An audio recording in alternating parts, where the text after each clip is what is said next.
बिस्मिल्लाहिर्रहमानिर्रहीम। मेरे चैनल पर खुश आमदीद। कहानी का आगाज़ करते हैं। मुल्क तातार की शहज़ादी गुलरुख अपनी खास सहेलियों के साथ शाही बाग में सैर करती फिर रही थी कि अचानक एक गुलाम तेज़ी से शाही बाग में दाखिल हुआ और फिर वो शहज़ादी की तरफ बढ़ने लगा। शहज़ादी इसे आता देखकर रुक गई। इसके रुकने से इसकी सहेलियां भी रुक गईं। गुलाम शहज़ादी के सामने आकर झुक गया। क्या बात है, क्यों आए हो? शहज़ादी ने कहा। बादशाह सलामत ने आपको फौरी तौर पर याद फरमाया है, गुलाम ने कहा। ओह, हम अभी हाजिर हो जाते हैं, शहज़ादी ने कहा। तो गुलाम ने सलाम किया और जितनी तेजी से आया था इतनी तेजी से वापस चला गया। तो शहज़ादी ने अपनी सहेलियों को जाने की इजाज़त दी और खुद भी अपने खास महल में पहुंच गई। इसने गुस्ल करके लिबास तब्दील किया और फिर अपनी 2 खास कनीज़ों को साथ लेकर वो शाही महल में पहुंच गई। इसे बताया गया कि बादशाह सलामत अपने खास कमरे में है। इसने दोनों कनीज़ों को वहीं रुकने का कहा और खुद वो खास कमरे में दाखिल हो गई। लेकिन अंदर दाखिल होते ही वो बेएख्तियार चौंक पड़ी, क्योंकि वहां बादशाह के अलावा एक बूढ़ा आदमी भी मौजूद था। आओ शहज़ादी गुलरुख, ये बुजुर्ग मुल्क ईरान से आए हैं।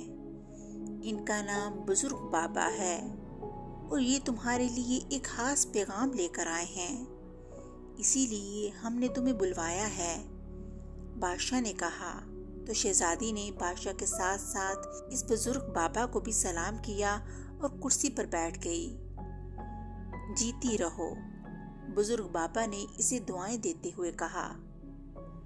अब आप खुद ही बता दें, बादशाह ने बुजुर्ग बाबा से मुखातिब होकर कहा। शहज़ादी साहिबा, मैं मुल्क ईरान में रहता हूँ। मैं एक रोज घूमता फिरता एक पहाड़ी इलाके में चला गया तो वहां मैंने एक इंतहाई खूबसूरत महल देखा और मैं ये महल देखकर बेहद हैरान हुआ, क्योंकि इस जैसा खूबसूरत महल इससे पहले मैंने कभी नहीं देखा था। मैंने महल के दरबानों से मालूम किया कि ये किसका महल है, तो उन्होंने मुझे बताया कि ये महल एक बूढ़े जादूगर का है, जिसका नाम तो कुछ और है, लेकिन सब इसे बूढ़ा जादूगर कहते हैं। मैंने महल में दाखिल होने की कोशिश की, लेकिन मुझे अंदर ना जाने दिया गया। मैं वापस आ गया, लेकिन कुछ देर बाद एक आदमी मेरे पास आया। इसने कहा कि बूढ़े जादूगर को तुम्हारे महल में आने का इल्म हुआ है और उन्होंने दरबानों को इस बात पर सजा दी है कि उन्होंने तुम्हें अंदर क्यों नहीं आने दिया, और अब मुझे भेजा है कि मैं आपको दोबारा महल में ले आऊं। बूढ़ा जादूगर आपसे मिलना चाहता है, जिस पर मैंने इससे वादा कर लिया कि कल मैं महल में आऊंगा। चुनाचा दूसरे रोज मैं महल में पहुंच गया। बूढ़ा जादूगर वाकई बेहद बूढ़ा था और इंतहाई बदसूरत भी। वो मुझे एक कमरे में ले गया जहां दीवार पर एक बड़ी सी तस्वीर लगी हुई थी। ये तस्वीर एक खूबसूरत शहजादी की थी। इसने मुझे बताया कि इसका नाम शहजादी गुलरुख है और ये मुल्क तातार की शहजादी है और बूढ़ा इससे शादी करना चाहता है। इसने मुझे कहा कि मैं बादशाह तातार के पास जाऊं और इनसे बात करूं। अगर बादशाह रजामंद हो जाएं तो ठीक, वरना वो अपने खास देव को बेचकर बादशाह को हलाक करा देगा और फिर खुद तख्त पर कब्जा करके जबरदस्ती शहजादी गुलरुख से शादी कर लेगा। मैंने इसे बेहद समझाने की कोशिश की कि वो ऐसा ना करे, लेकिन वो अपनी बात पर बज़िद रहा। इसलिए मजबूरन मुझे इससे वादा करना पड़ा और इस वादे को निभाने के लिए मैं यहाँ हाजिर हुआ हूँ और बादशाह सलामत ने इसलिए आपको बुलाया है। आप इस बारे में बताएं कि क्या होना चाहिए। बुजुर्ग बाबा ने तफसील से बात करते हुए कहा, क्या वहां वाकई मेरी ही तस्वीर थी?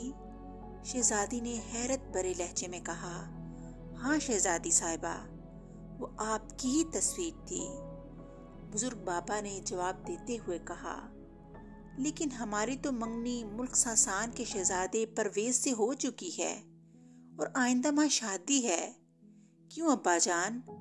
शहजादी ने परेशान होते हुए कहा, हाँ, मैंने पहले ही बुजुर्ग बाबा को ये बात बताई है, बादशाह ने कहा, लेकिन आपके इनकार के बाद वो बूढ़ा जादूगर बादशाह सलामत को हलाक कर देगा और आपसे जबरदस्ती शादी कर लेगा। वो जादूगर भी है और इसके पास एक देव भी है जो इंतहाई ताकतवर है, बुजुर्ग बाबा ने बताया। आप फिक्र मत करें और जाके कह दें इस बूढ़े जादूगर से कि मैं इसको बिल्कुल पसंद नहीं करती, शहजादी ने कहा और उठ खड़ी हुई। फिर इसने बादशाह से इजाजत ली और इनके खास कमरे से निकलकर अपने महल में आ गई। इसके चेहरे पर गुस्से के तासरात थे। इसने अपने कमरे पे पहुंचकर जोर से ताली बजाई तो एक कनीज अंदर दाखिल हुई। हसूसी एलची रूमों को बुला लाओ, शहजादी ने कहा तो कनीज सर हिलाती हुई वापस चली गई।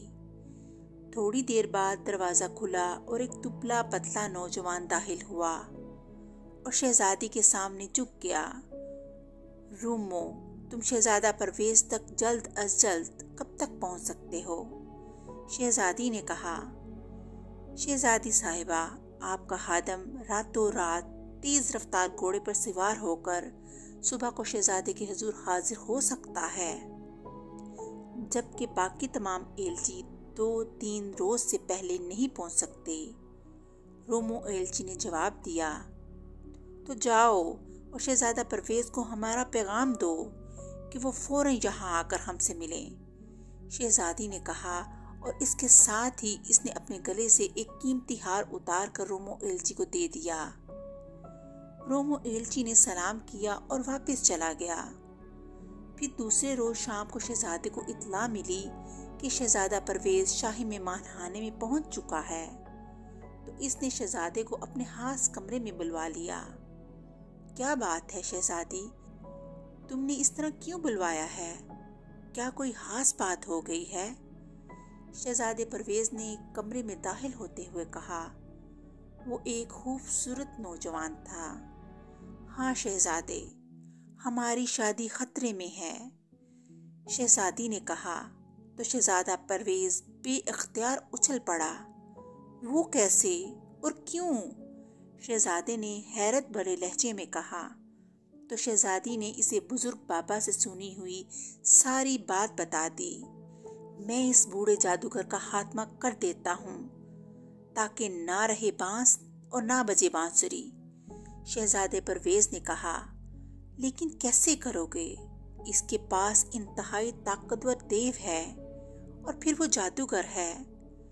ना तुम देव से लड़ सकते हो और ना ही तुम्हें जादू आता है, शहजादी ने परेशान होते हुए कहा। तुम फिक्र मत करो, हमारे मुल्क में एक बुजुर्ग बाबा रहते हैं। वो बहुत नेक आदमी हैं और वो मुझसे बेहद मोहब्बत करते हैं। मैं जाकर इनसे बात करता हूँ, वो ज़रूर मेरी मदद करेंगे, शहजादा परवेज ने कहा। मैं भी तुम्हारे साथ जाऊंगी, शहजादी ने कहा। तो शहजादे ने इसे रोकने की बेहद कोशिश की, लेकिन शहजादी को रुख ने जिद पकड़ ली, तो मजबूरन शहजादे को इसकी बात माननी पड़ी। फिर बादशाह से इजाज़त लेकर वो दोनों मुल्क सासान पहुंच गए। शहजादा परवेज शहजादी गुलरुख को साथ लेकर एक पहाड़ी इलाके में पहुंच गया। वहां एक खुले गार में एक बुजुर्ग बैठा इबादत कर रहा था। दोनों ने अंदर जाकर इन्हें सलाम किया। आओ शहजादे परवेज और शहजादी गुलरुख, कैसे आना हुआ? बुजुर्ग ने मुस्कुराते हुए कहा और साथ ही प्यार से इन दोनों के सर पर हाथ फेरा तो शहजादे ने सारी बात बता दी। हाँ, तुम्हारी बात दुरुस्त है, शहजादी के वालिद की जिंदगी खतरे में है और तुम्हारी शादी भी। जब तक इस बूढ़े जादूगर को हलाक नहीं किया जाएगा तब तक। लेकिन इस बूढ़े जादूगर ने अपनी जान इस देव के जिस्म में डाल रखी है, क्योंकि इसे यकीन है कि इस ताकतवर देव को कोई हलाक नहीं कर सकता। बुजुर्ग बाबा ने कहा, आप हमारी मदद करें बुजुर्ग बाबा। दोनों ने मिन्नत भरे लहजे में कहा, हाँ मैं ज़रूर तुम्हारी मदद करूँगा, बुजुर्ग बाबा ने कहा। और इसके साथ ही उन्होंने मुसल्ले का कोना उठाया और नीचे से एक खंजर निकाला और शहजादे को दे दिया। ये खंजर रख लो, इस खंजर की मदद से तुम इस देव के सर पर मौजूद बालों की लंबी चोटी को काट देना। अगर तुम ऐसा करने में कामयाब हो गए तो इस देव की सारी ताकत खत्म हो जाएगी और फिर तुम इस खंजर की मदद से आसानी से इसे हलाक कर सकोगे।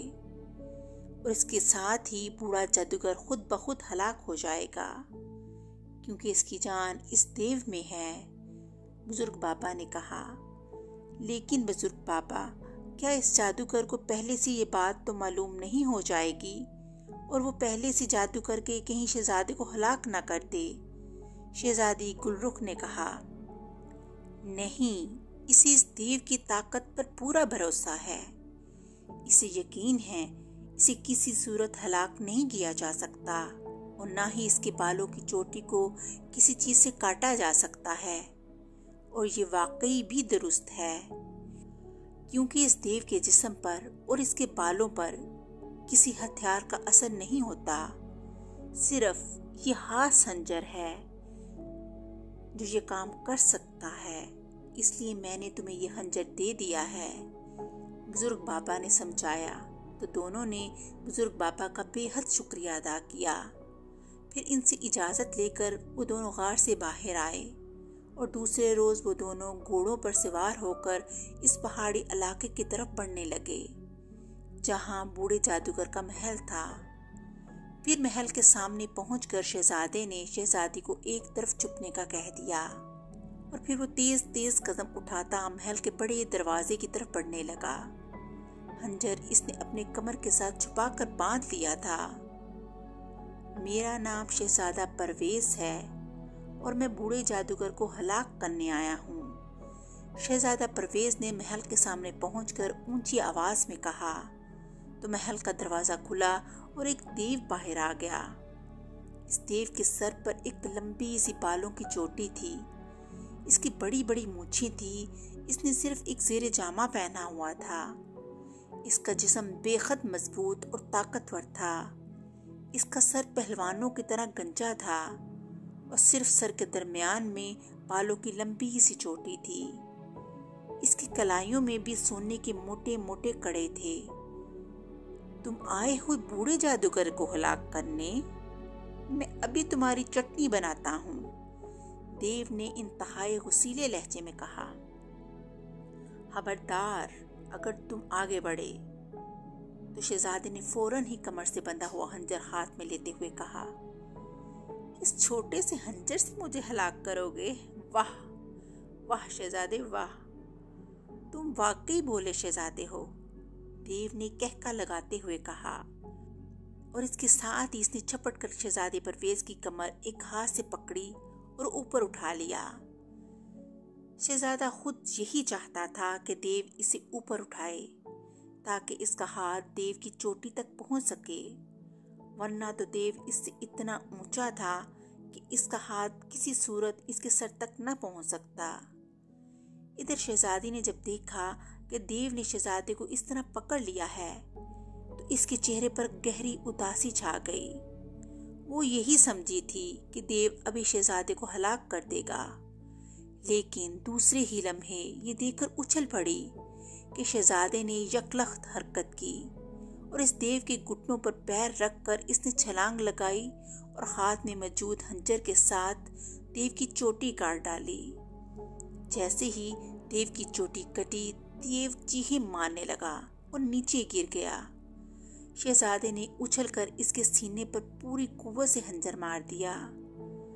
खंजर दस्ते तक इसके सीने में घुस गया। इसी लम्हे एक इंतहाई बूढ़ा और बदसूरत आदमी जो कि जादूगर था, चीखता हुआ महल से बाहर आया वो बूढ़ा जादूगर था, लेकिन इससे पहले कि वो वहां पहुंचता देव हलाक हो चुका था। इसके हलाक होते ही बूढ़ा जादूगर भी चीखता हुआ नीचे गिरा और हलाक हो गया। इसके साथ धमाका हुआ, हर तरफ धुआं छा गया। फिर एक रोती हुई आवाज आई, मेरा नाम बूढ़ा जादूगर था, मैंने अपनी जान देव में रखी थी, लेकिन शहजादा परवेज ने देव को हलाक करके मुझे भी हलाक कर दिया। फिर जब आवाज बंद हुई तो धुआं भी छट गया और वहां मौजूद महल भी गायब हो चुका था। देव और बूढ़ा जादूगर की लाशें वहां पड़ी थीं। शहजादी बेहद खुश थी और फिर 1 माह बाद इन दोनों की शादी इंतहाई धूमधाम से हो गई और दोनों हंसी खुशी जिंदगी गुजारने लगे। इस तरह कहानी का इख्तिताम हो गया। अगली कहानी के साथ फिर मिलेंगे, तब तक के लिए अल्लाह हाफिज़।